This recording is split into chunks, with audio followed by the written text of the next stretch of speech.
So I've got most of the milling out that needed to be done in terms of getting the internal shape structure sorted out. Curved area there that accommodates the pump action section, that was probably the trickiest part in getting it done.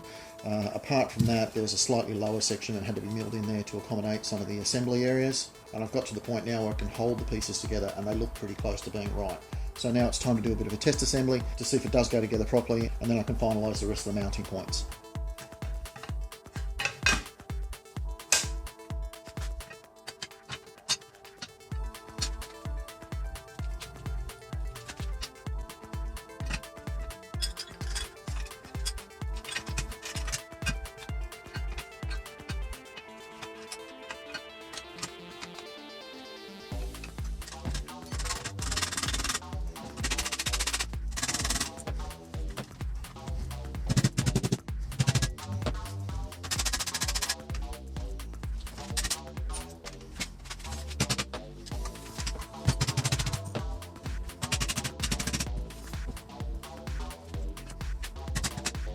So it's a very tight fit getting it on there.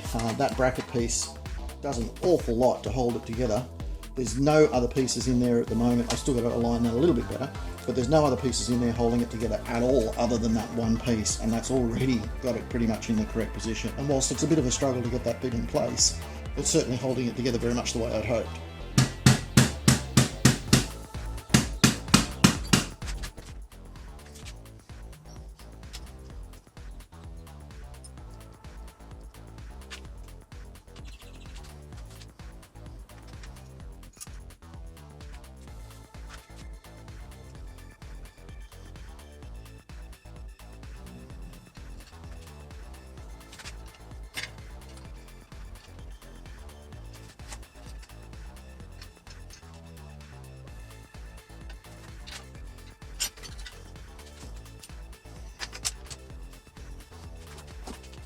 So that's pretty much the first time the shrouds have been put on, and we're close to a fit. It's not quite there yet.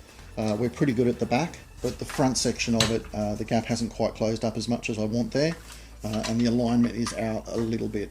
I've noticed that we've got a little bit too much pinch in this under section here as well, so that looks like it might have to be sorted out a little bit as well because it's restricting the movement of the cocking mechanism. But the pump action doesn't seem to be affected, so that seems to be all right. And there's a couple of other minor alignment issues. You can see there's a little scratch surface there.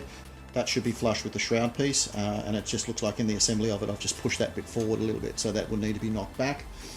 These are all relatively minor things, and we'll mostly come back to the final fit and finish and sort of just cleaning out a little bit more areas where the things need to squash together a bit better.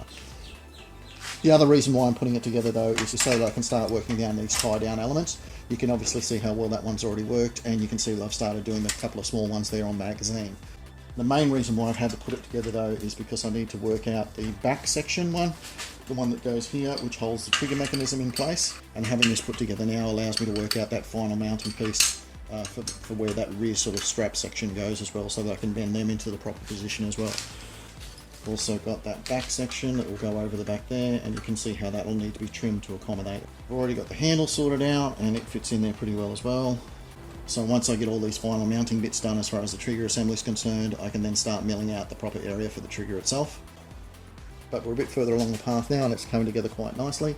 For anybody who's wondering, the finished weight is going to come in somewhere around about 3.5 kilos, so that's pretty close to actually movie accurate as well.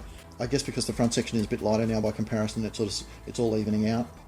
I'm going to have a bit of a look at it because I'm not quite sure why that piece is jammed up at the moment. There's something obviously stopping it from sliding, but it's also pretty clear that this back section needs to be adjusted a bit more so that tailstock can slide in and out properly, and that'll all come down to the final fit and finish of it anyway. So anyway, that'll be the update for this time, guys. Thanks for watching. Talk to you next time.